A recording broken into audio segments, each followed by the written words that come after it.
இடியாப்பம் மொத்தத்தை வித்துட்டு வந்துடுறேன். அதெல்லாம் நான் பாத்துக்கலாமா?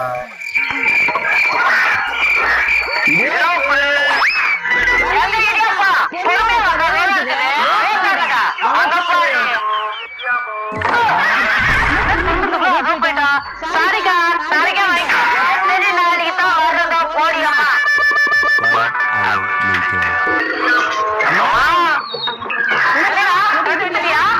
எங்க விசிஷா எல்லாரும் வீட்டுல சொல்லி கொடுக்குறியா?